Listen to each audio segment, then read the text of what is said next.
Que a paz do Divino Mestre Jesus esteja conosco.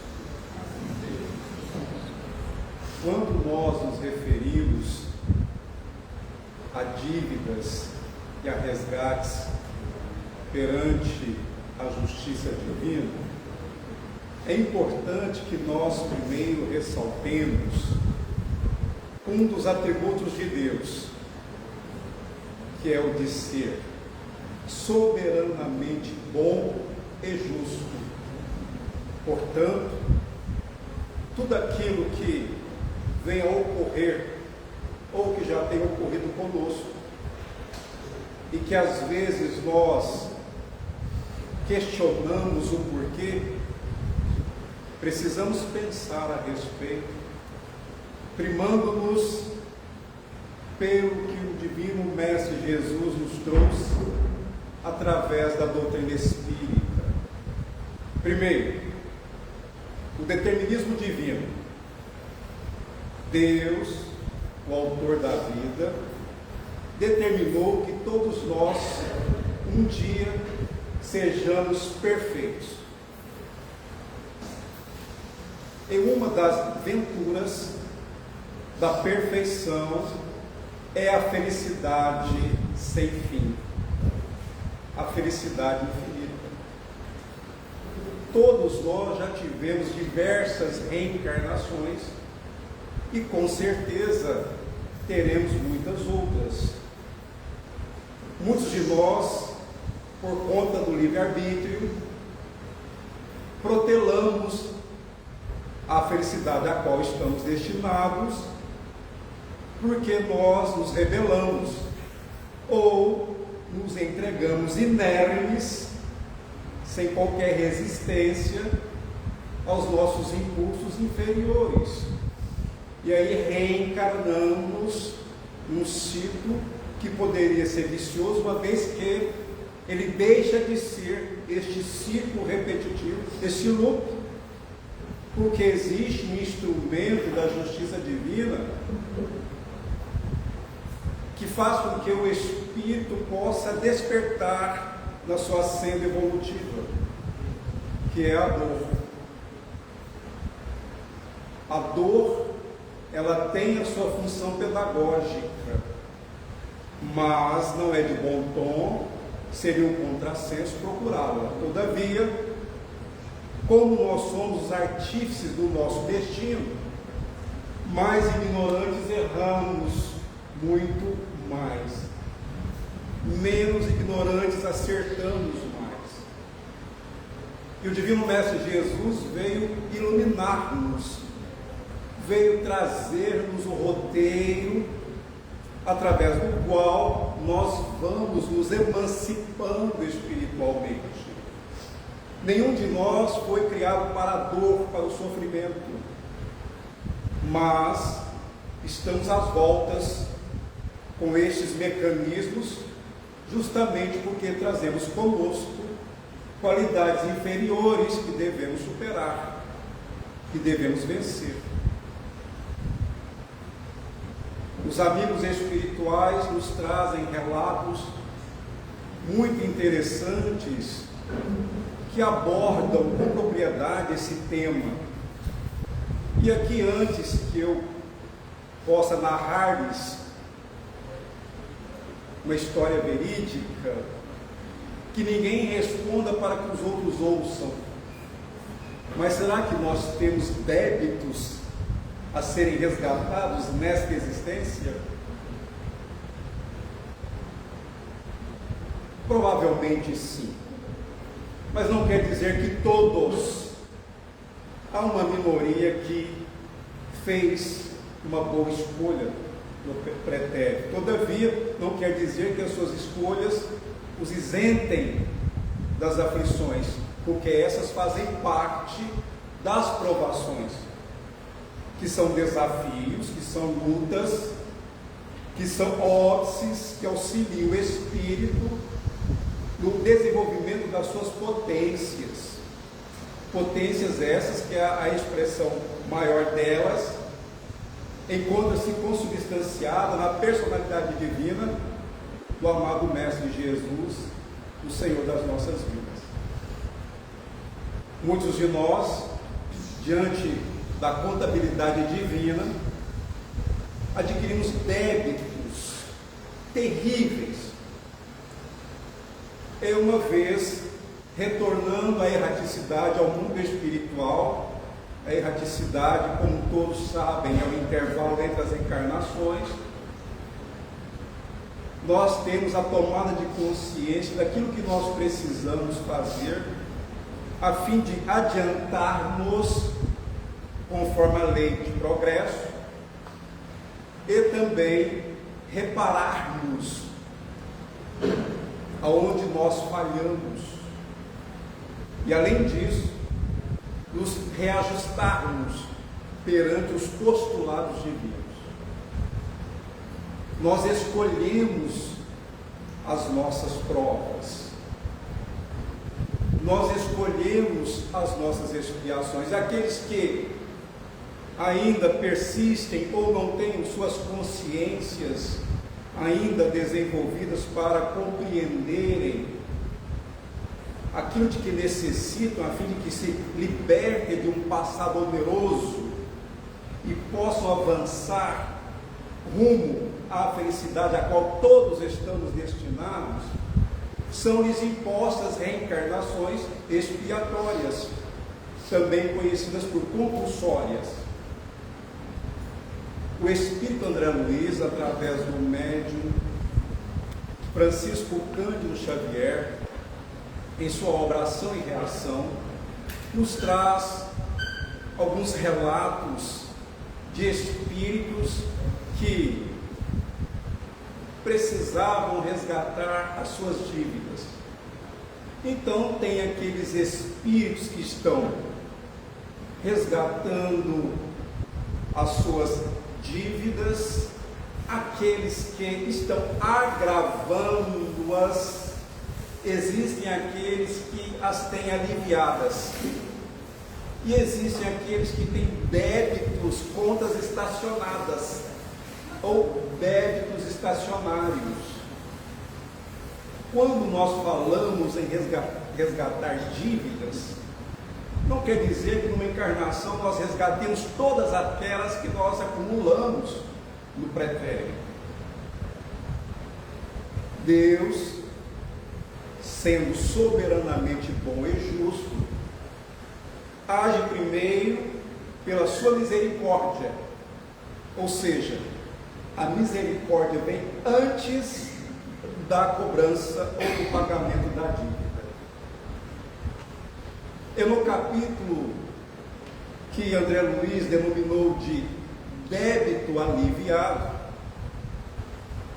ele contou, e aqui o pano de fundo é o Espírito André Luiz, sendo orientado pelo seu guia espiritual, à época, chamado Silas, e acompanhado de um outro amigo que com ele estava estudando a respeito da lei de causa e efeito, chamado Hilário Silva. Eles estavam, naquele período, domiciliados numa instituição no plano espiritual inferior chamada Mansão Paz. Então eles se deslocaram da Mansão Paz até a crosta terrestre e foram a uma casa espírita, e lá se depararam com o dirigente chamado Adelino Correia, justamente no momento em que ele estava fazendo uma preleção. E André Luiz descreve a aparência, a apresentação física daquele trabalhador do Cristo. Um homem que se trajava com simplicidade, que trazia na pele marcas de uma enfermidade cronificada, no rosto, nas orelhas, enfim. André Luiz diz que via pequenas bolhas de sangue em sua pele, mas o seu olhar era lúcido e ele se apresentava iluminado. Naquele momento em que esses três espíritos estavam no ambiente físico do centro, aproximou-se uma senhora desencarnada e dirigiu-se ao mentor Silas, intercedendo por Adelino, dizendo-lhe que ele estava sofrendo com aquelas feridas e que o mentor atenuasse o seu sofrimento. O mentor disse-lhe que Adelino estava sendo atendido pelos médicos do plano espiritual e que ela sossegasse, acalmasse o seu coração. Depois veio um rapaz, pediu licença e também solicitou ao mentor que ajudasse Adelino, porque ele estava com os irmãos enfermos e como a sua mãe não tinha recursos financeiros para comprar os medicamentos, ele procurou Adelino e o inspirou para que ele fosse até a sua mãe e assim a ajudasse. Adelino não ouviu o Espírito falando com ele, mas ele teve ali aquela inspiração de procurar aquela irmã necessitada. Então ele julgou ter sido uma atitude que partiu de iniciativa própria. E o mentor falou que ele, Adelino, estava tecendo uma rede de simpatia. Mas avancemos. Depois dos trabalhos, Adelino retornou à casa e foi recebido pela sua mãe Leontina, uma senhora com cerca de 60 anos de idade. Os espíritos adentraram com ele a casa e ele e a mãe tiveram um diálogo muito cordial e o mentor chamou André Luiz lá no seu. André Luiz descreveu que havia 3 camas, uma menina com cerca de 8 anos de idade, de pele branca, ao lado de 2 meninos de pele escura. E aí o mentor disse: essa é Marisa, e esses 2 são Raul e Mário. O cara perguntou: cadê a mãe daquela criança? E aí Silas contou que Adelino e sua mãe é que criavam aquelas 3 crianças. Então, para não ser indiscreto, André Luiz pensou que o mentor, ele contou-lhes a história do passado de Adelino, que o levou àquele quadro que eles estavam presenciando. Então ele disse que no século XIX, Adelino Correia, de hoje, chamava-se Martim. O seu pai chamava-se Martim Gaspar. Martim Gaspar, o pai de Martim, o tivera como filho depois de unir-se a uma escrava que morreu durante o parto. Martim Gaspar, ele era tido como alguém cruel. Ele não poupava o chicote. Ele era alguém que muitos o detestavam.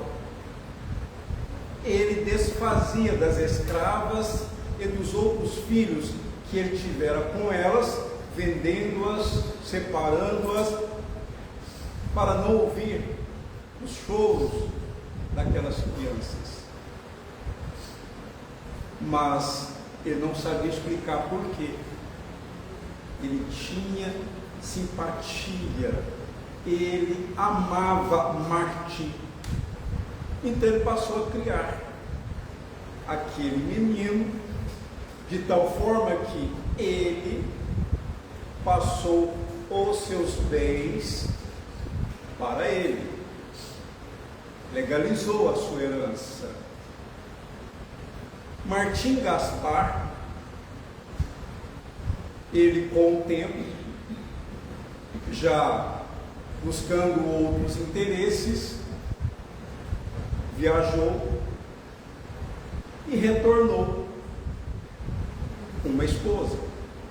ele estava com 43 anos de idade, a esposa Maria Emília tinha 20 anos e Martim, seu filho, 21. Quando Martim olhou a madrasta, encantou-se por ela e ela por ele. Até então ele amava o pai, ele idolatrava o pai, mas por conta dos sentimentos que ele passou a nutrir pela madrasta, ele começou a antipatizar-se pelo pai. Ela, sabendo correspondida, improvisava viagens para ficar mais próxima do enteado e eles, nas suas ligações ilícitas, se envolveram de tal forma que Martim teve a sinistra ideia, livrar-se do pai, através do parricídio, matar o pai. Sabendo que o pai era doente e que estava acamado com problemas no fígado, o que ele fez? Deu uma medicação para o pai, que entorpecera. Este, quando estava dormindo, Martim, sendo auxiliado por Antônio e Lucídio, 2 capatazes, foram até os aposentos do pai e jogaram resina inflamável no leito e atearam fogo. Martim Gaspar despertou, sendo consumido pelas chamas, urrando de dor, mas desencarnou.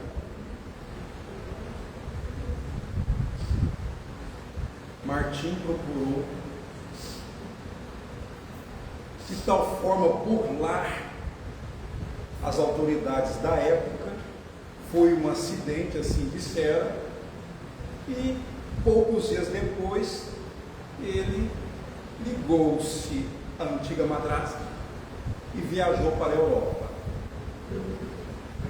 Depois de 5 anos, pois ele havia deixado a propriedade com os 2 capatazes que lhe foram cúmplices, ele retornou, mas com problemas de pele. Feridas essas que surgiam em seu corpo, que queimavam. E ele estava recordando-se do crime que cometera. Ele começou a culpar-se. O remorso começou a açoitá-lo. Aquela imagem do pai morrendo queimado. E por que ele estava tão atormentado? Porque o espírito do pai, desde o crime que sofrera, passou a influenciar Martim, passou a persegui-lo, a flagelá-lo, a obsediá-lo. Então aí nós temos uma consciência culpada e uma consciência revoltada. Nós temos ali 2 espíritos que contraíram dívidas. E Martim de tal forma ficou atormentado que ele gritava em casa e Maria Emília dizia para os empregados e para os amigos que o marido enlouquecera e ele desencarnou. Quem o estava esperando? O pai perseguidor, o pai obsessor, o espírito infeliz que não perdoava. O espírito Martim Gaspar arrastou para as regiões inferiores o espírito de Martim e lá passou a torturá-lo. Lá este espírito sofreu muito, porque outros espíritos homiciados nas sombras, que dominavam as técnicas da hipnose, eles alimentavam a culpa que Martim trazia na consciência e faziam com que ele projetasse no seu corpo espiritual as chamas que consumiram o seu pai quando encarnaram. Então, quem o visse no plano espiritual, veria um espírito envolvido em chamas em todo o corpo, que queimam e não consomem. E assim, esses espíritos das sombras alimentavam a culpa.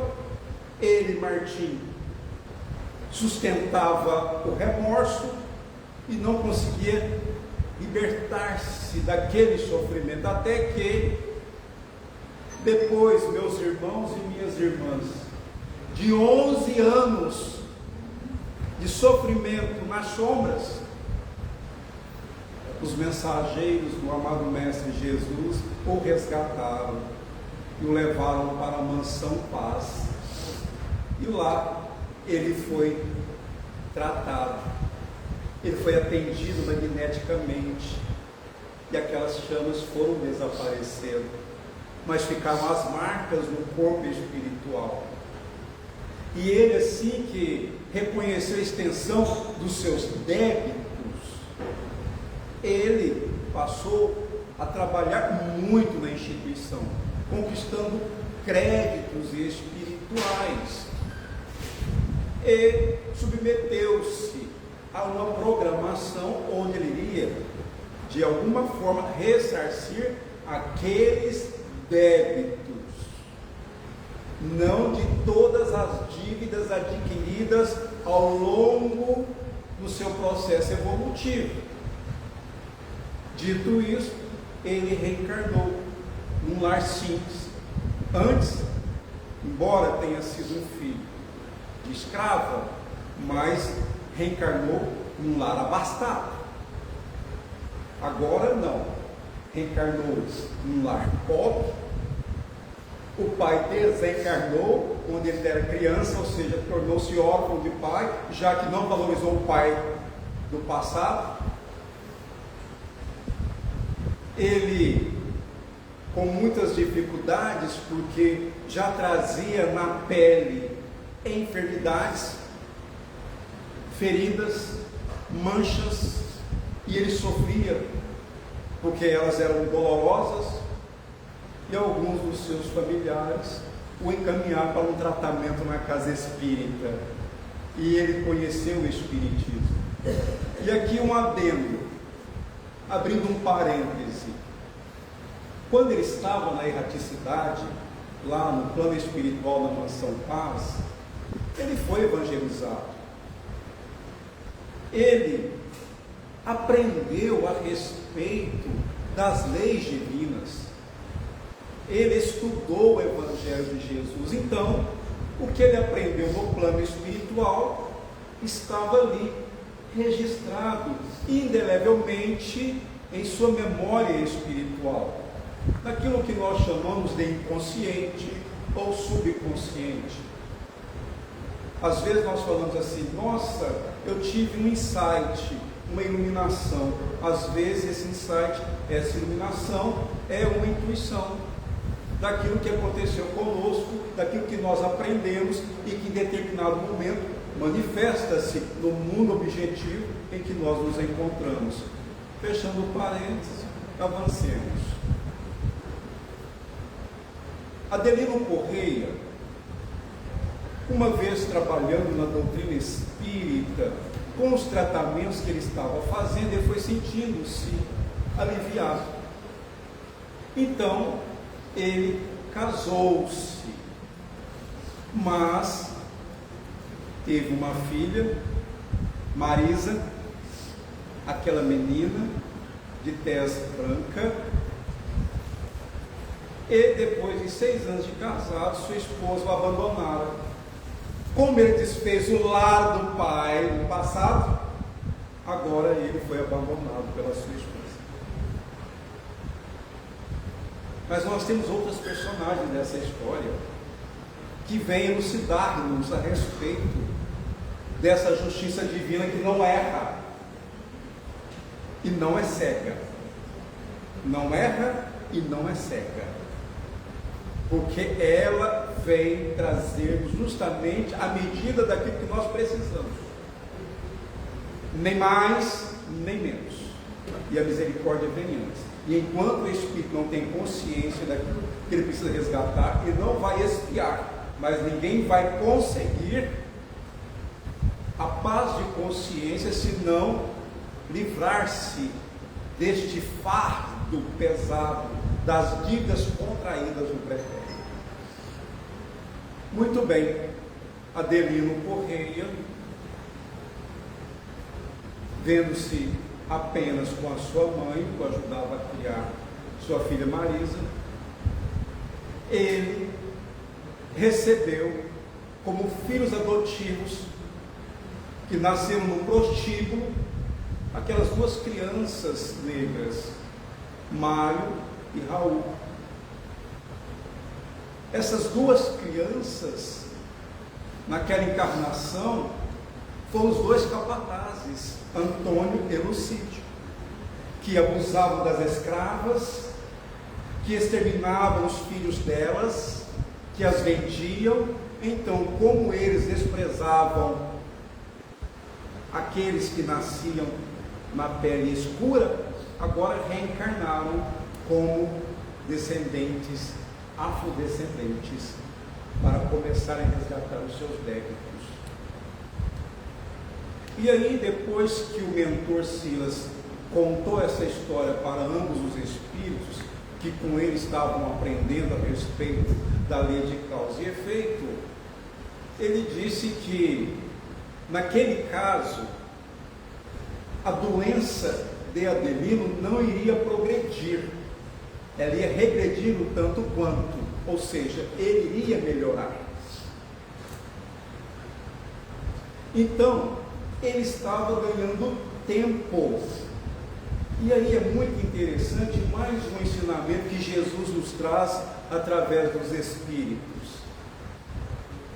Quando nós, enquanto devedores, somos encontrados trabalhando no bem, manda a lei de Deus que a cobrança da dívida seja suspensa por período indeterminado ou anulada. Que maravilha! O amor cobre uma multidão de pecados. Mas tem outros aspectos espirituais que eu quero chamar a atenção dos nossos irmãos e das nossas irmãs nessa história que, de alguma forma, ela nos traz aí reflexões muito importantes. Como Martim era alguém de má índole que cometera aqueles erros, ele se associara a espíritos infelizes. Esses espíritos infelizes, desencarnados, tornaram-se seus obsessores. Mas ele, quando reencarnou, já trazendo no íntimo aquela predisposição, aqueles fatores que nós chamamos aí, estou repetindo um termo muito dito pelo Espírito Manuel Filomeno de Miranda, através do médium Divaldo Pereira Franco. Ele fala de fatores predisponentes. Esses espíritos que acompanharam depois no plano carnal a evolução de Adelino Correia, ao verem que ele passou a se transformar moralmente, porque ele tornou-se alguém tão evangelizado que ele era caridoso, ele era benevolente, ele ajudava todas as pessoas com amor, com humildade, sacrificava-se materialmente para poder auxiliar o próximo. Esses espíritos foram se sensibilizados diante da mudança moral de Adelino Correia, afastaram. Porque alguém pode achar que a obsessão, talvez ela não faça parte da justiça divina, mas é engano, ledo engano, porque as obsessões fazem parte das provações e das expiações. Acontece que nós temos nessa história outras perspectivas muito interessantes, como por exemplo, o que foi feito com Maria Emília, o que aconteceu com Maria Emília, ali, Marisa, a filha reencarnada. Então, aquela que fora amante no passado, que se tornara esposa, que fora motivo de escândalo, agora reencarnou como sua filha. Então, aquela menina, Marisa, é a antiga madrasta reencarnada. Mas falta alguém nessa história. Martim Gaspar. E o pai? Onde está o pai? O pai, ele precisava reencarnar. E Martim precisava resgatar as suas dívidas. Hilário Silva e André Luiz queriam saber do paradeiro do pai de Adelino Correia, pois ele também foi resgatado. E aí, como André Luiz e Hilário Silva queriam saber mais, o mentor falou para que eles aguardassem, que em poucas horas depois eles retornariam àquele caso. Voltaram para o plano espiritual, para a mansão Paz, e horas mais tarde eles retornaram com o diretor geral da instituição, chamado Druso, e eles foram até ao lar de Adelino. Porque Adelino, meus irmãos, minhas irmãs, nós, e aqui mais uma observação muito importante para nós temos vínculos no mundo espiritual. Nós temos instituições às quais nós estamos ligados. Tem gente que diz assim, mas quando eu desencarnar, eu quero ir para o nosso lar. Faço votos que sim, meu irmão, minha irmã. O nosso lar, segundo os relatos de André Luiz, é uma cidade lindíssima. Mas também tem outras, como a Colônia das Margaridas, que é maravilhosa, que fica aqui na nossa região, Novo Éden, outras cidades tão lindas quanto o nosso lar. Mas temos essas instituições, e essas instituições, elas têm mentores que nos acompanham. Então aqui ninguém está sem acompanhamento espiritual do bem.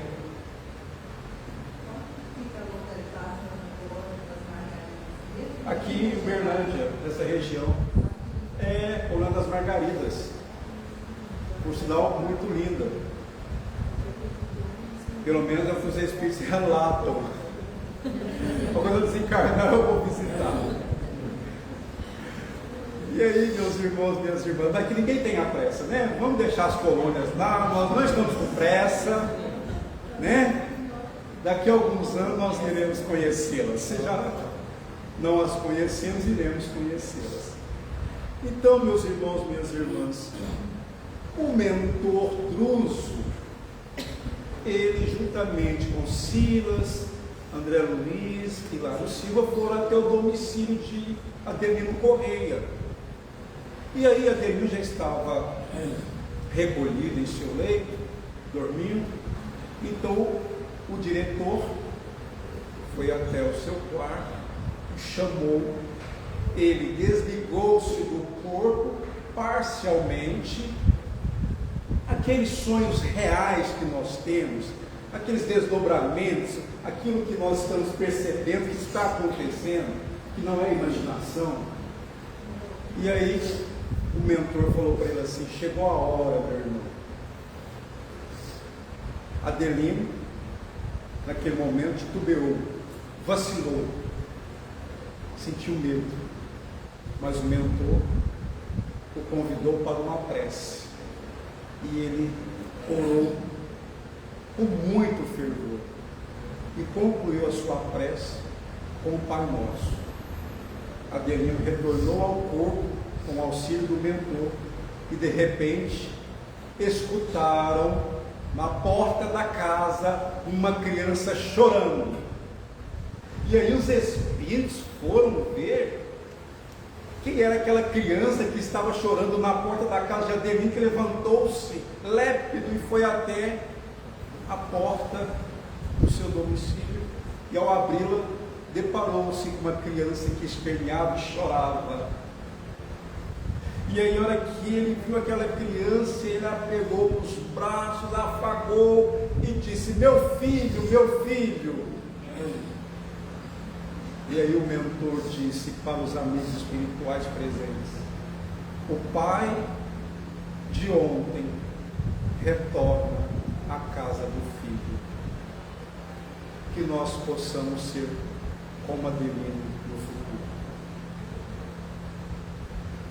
Então, meus irmãos e minhas irmãs, se ele, Adelino, tivesse, depois que a sua esposa o abandonara, não honrasse a paternidade e deixasse sua filha à própria sorte, se ele não tivesse amparado aquelas duas crianças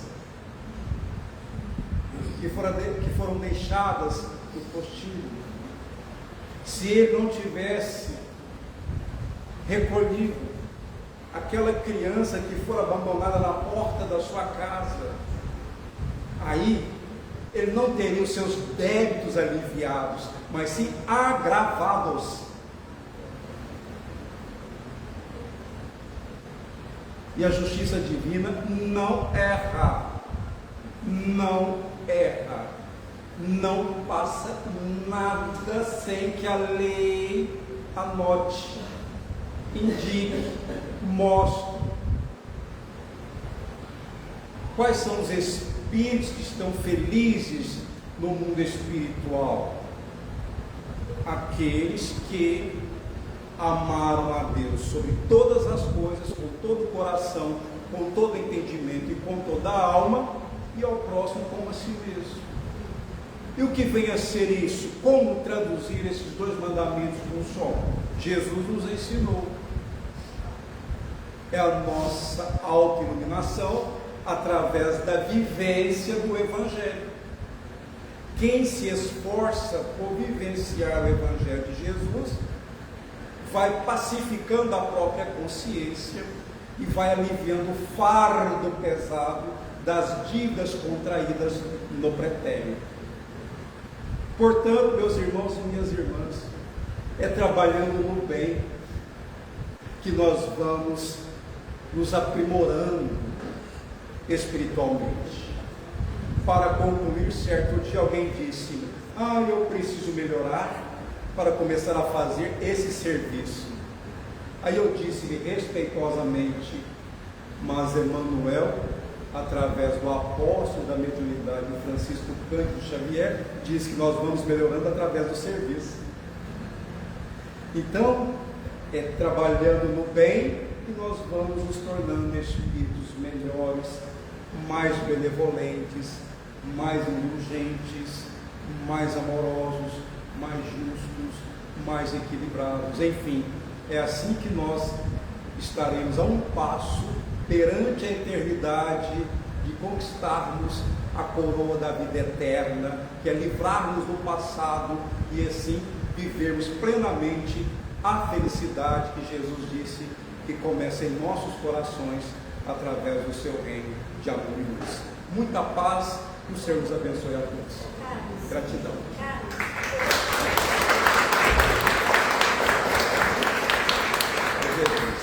Eu gostaria que você explicasse para as pessoas, para todos nós, que esses espíritos que vêm, igual por exemplo, a esposa do Belino, esses coadjuvantes da história, que eles não caem de paraquedas no tratamento, sabe? Olha que interessante, a nossa irmã Meire falando que a esposa de Adelino não caiu de paraquedas, ou seja, não foi por acaso. Com certeza não foi por acaso. Ele continuou fiel aos seus compromissos, mas ela, e aqui não é nenhum julgamento, como deixou de honrar a maternidade, ela adquiriu dívidas e vai ter que honrá-las. Mas eu digo assim, você explica que essas pessoas que reencarnam nesses casos, elas também têm comprometimento com aquele núcleo, às vezes, e algumas vezes não. Sim, existem espíritos que têm comprometimentos com aqueles núcleos familiares, e existem espíritos que não têm vínculos do passado. E nós lemos isso no Evangelho, os laços corporais e laços espirituais. Existem aqueles com os quais nós interagimos que não passam de laços corporais, e existem aqueles com os quais nós temos convivência, que são laços espirituais. Mas essas histórias ficarão para a próxima. Gratidão.